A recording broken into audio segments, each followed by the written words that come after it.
morning. Today is going to be to help out your newbies out there who just got your hands on an old Farmall 140. Today we're going to be working with a 1957 Farmall 140. Still working. It was my granddaddy's, and that thing did a lot of work over the years. And surprisingly, very little work has gone back into it, other than regular interval services and stuff like that. This tractor actually hadn't given anybody much trouble. Granddaddy, my uncle, or me. The main thing is, I know there's a lot of people that's considering getting into gardening and they're looking for a cheap tractor, and they come across old 140 and say, oh, that's a great thing. And it is. But it is totally different than what a lot of people think it is. Especially nowadays. My generation, we're pretty familiar with them. We all, in this area, about all of us my age has been on one at one time or another doing work. Most likely you're gonna get a tractor. Then if the cultivators and all aren't already on the tractor, you're gonna get a pallet of what looks like a pile of junk. That ain't no pile of junk. That stuff's hard to come by. And it is gold around here. In my area here on eastern South Carolina, I couldn't imagine how many 140s are still going. There's a boatload of them, 140s and Cubs. Matter of fact, two of my neighbors have them. I know about 6 other people altogether that have one. And they're still running, and they use it for gardening. I don't do a whole lot of gardening, but under our current political climate that we're in, I might have to increase that gardening, especially every time I go to the grocery store. Good grief, it's getting high. I'm going to have to fish more, hunt more, and garden more. What I'm going to do, I've already got my garden disc. It's ready to pull the rows up. It's too early to plant. I might put my strawberries in next week. Might.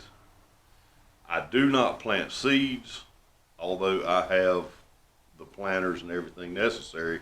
I just don't do it. I use a product called Treflin, and it is a pre-emergent herbicide. It helps out big time when I'm trying to get in the garden and work. It prevents a lot of weeds, but the problem with that is I can't plant seeds. I always plant live plants. My table is being set up in the garage. My seeds are coming up now. Heat lamp underneath the table. Try to keep the table at 70 degrees. Keep the soil in my trays at 70 degrees, and keep grow lights going over top of it. Therefore, I can put Treflin in the garden with my fertilizer, and that'll give me 4 months of weed protection. And just plant plants. Don't plant seeds, which completely cuts out the fact of growing corn. But corn,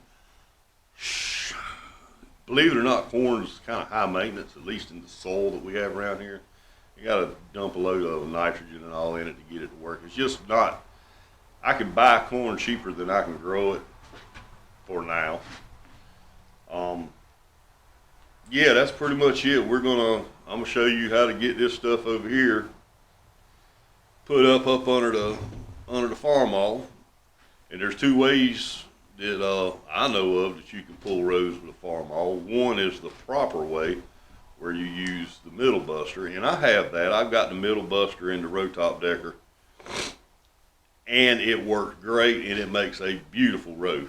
The only issue is, unless you're doing a whole lot, like at least one, I'd say actually at least 2 acres or more, then it's really not worth the effort to put that thing under there. I mean, it is a booger, and it is heavy, and I'm getting older, so we try to stay away from stuff like that. Then the other way is to use the cultivators to pull the rows up, which is what I'm going to do, and what my uncle does as well. Me and my uncle shared his tractor. He lives right down the road. So I'm gonna show you how to put the cultivators on, and then I'm gonna show you how we pull the rows, which is kind of simple, and it's not as pretty as pulling the middle buster and the row top decker, but it works. It works fine for us. And the thing with pulling rows, for you people that don't know, you can flat row a garden if you want. Down here in the south, you best not do that because of rain. Last year we got the crap beat out of us over here because we didn't get any rain. So a flat row would have been great, although that is rare. That is very rare. Pulling a hilled row keeps your water level below the plant. If you do get a torrential rain, it gives your roots a good soft medium to grow deep into, and it just grows a healthier plant for the most part in this area.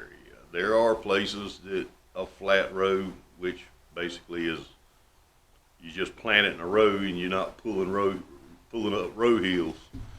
But down here we got to pull row hills. We get this done, get everything ready. It'll be time to plant, and I'm not going to bore you with the planting part. I mean, you know, I'm going to walk out there with a stick that I've made up. I got different ends that I put on it for different plant spacing, and I just walk through there and make my marks, come back through there and drop my plants in. Now, what I do have for the Farmall, I have an old tobacco transplanter that I could easily hook to I could hook to the old Farmall, set somebody on the back of it, and they could just drop the plants in. But that is a whole nother animal, getting it set up and getting it calibrated to the width you want. When I was a kid, I sat on that thing and I planted a many a tobacco field with my granddaddy on that thing. But we're not going to do that because there again, and I'm not planting enough to justify 4 or 5 hours of putting this thing on, getting it set up, getting it calibrated to the plant spacing, and then finding some sucker to sit on the back of it for a little while and drop plants in a hopper. So we're going to do it the old way. We're going to pull rows with the cultivators, and then we're going to hand plant it. And as soon as the sun comes up, it's 5 o'clock in the morning right now. The older I get, the less I can sleep. When it gets about 8, 9 o'clock, I'm going to ease down to my uncle's house. We're going to get the 140 fired up, bring it down here, set it up, and I'm going to show y'all how to set it up. And then I'm going to show you how I pull rows.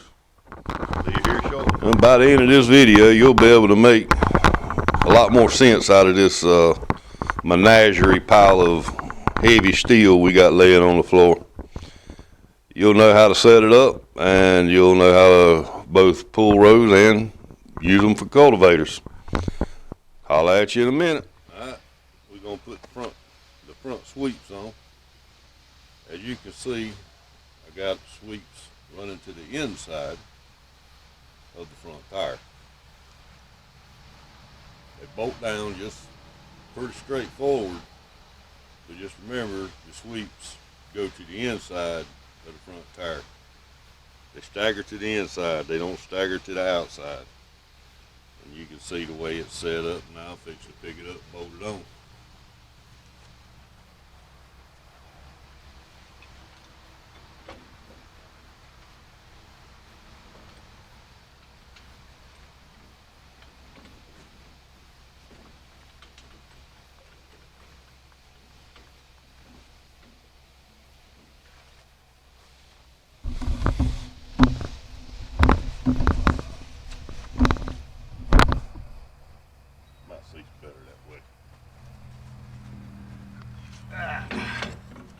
Old boogers are heavy. I'm getting older.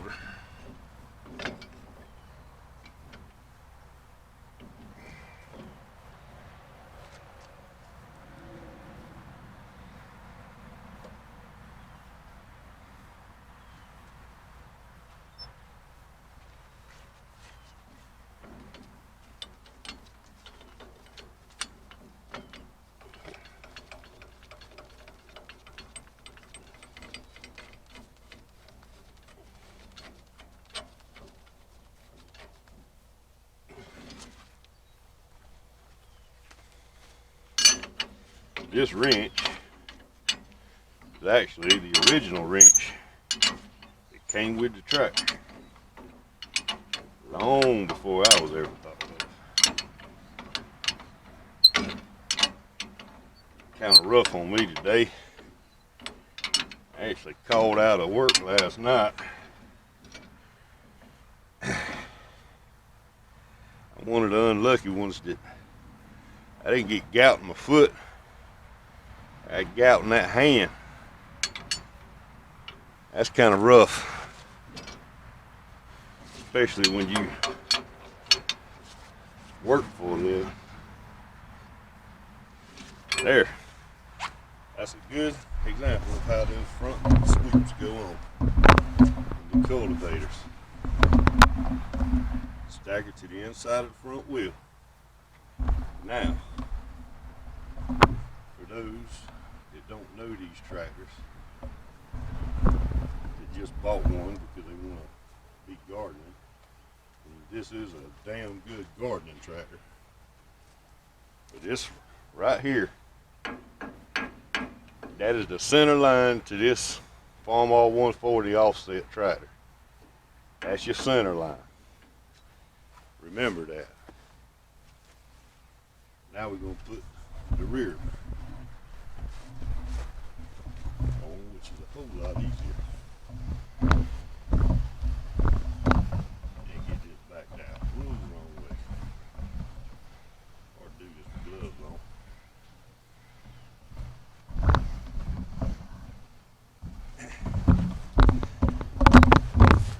Alright, here's how to go. Roll this one out of the way. I got a nail stuck in this one. That rod, just through a hole right there. The pin goes in the back. This is the easier one to put on.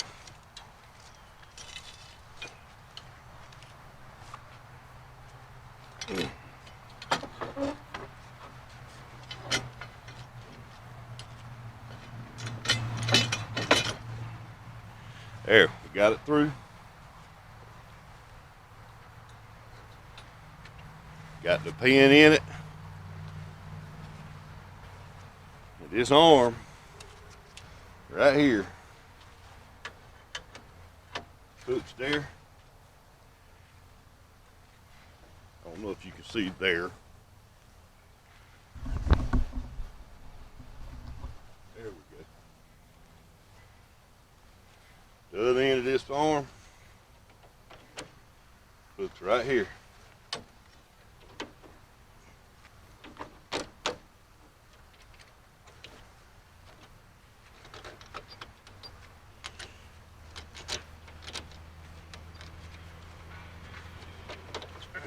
There you go. Now you got your rear plow on. Now we're going to do the same on the other side. Then we're going to pull these over.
there you go.